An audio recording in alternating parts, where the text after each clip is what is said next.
Stop watching videos on how to improve your vocabulary. Seriously. Stop. You don't need another method. You don't need a new app. You don't need a 30-day vocabulary plan. Because deep down, you already know the answer. The real question is not how to learn vocabulary. The real question is why you haven't done it. Let me ask you a painful question.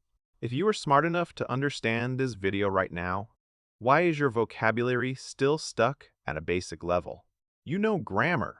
You know the rules. You understand English when you listen. You can follow conversations, movies, podcasts. So why do you hesitate every time you open your mouth? Why do simple sentences suddenly disappear when you need them? The answer is uncomfortable, but you need to hear it.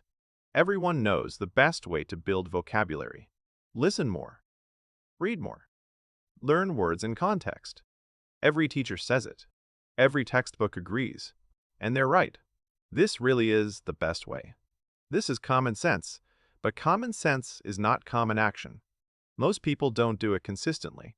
Not for weeks, not for months, not for years. And not because they're stupid, not because they're lazy, but because this method doesn't feel productive in the short term. Listening and reading take effort. They require patience. They require focus. Social media doesn't. Short videos don't. Endless scrolling doesn't. Those things give you instant dopamine with zero effort. So your brain chooses what feels easy, what feels rewarding now, not what works later.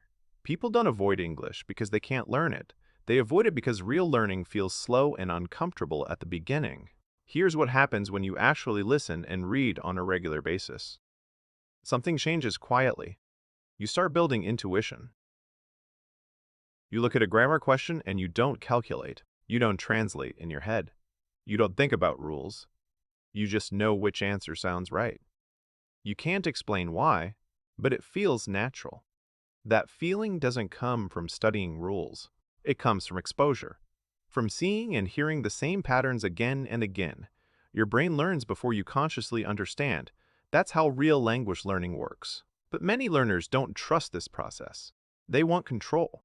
They want certainty. So they memorize word lists. They download flashcard apps. They chase numbers. 10 words a day. 50 words a day. On paper, it looks impressive. But knowing a definition does not mean you can use a word. Knowing a translation does not mean the word will appear when you speak. That's not learning. That's collecting information. Language is not information. Language is a skill. And skills are built through repeated exposure and use, not memorization. When you learn through listening and reading, you don't just learn vocabulary. You absorb grammar without studying it.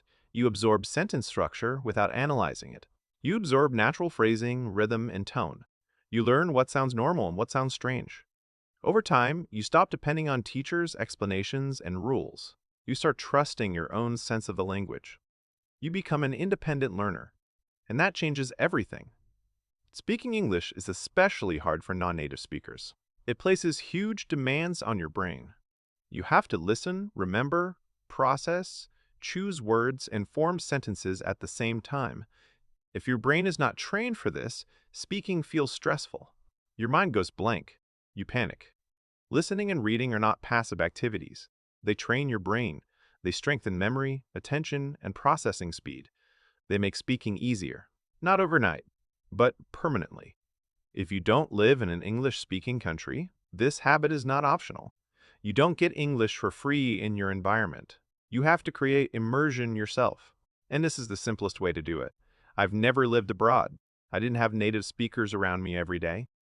Listening and reading were how I built my English. Slowly, quietly, but consistently. So here's what to do. Nothing complicated. 10 minutes a day. One podcast, one video, or one article. No subtitles. No stopping. No translating every word. Let your brain struggle a little. Let it adapt. Just listen. Just read. Do it every day. Not perfectly. Just consistently. Stop searching for better methods. Start building better habits. Your vocabulary will follow.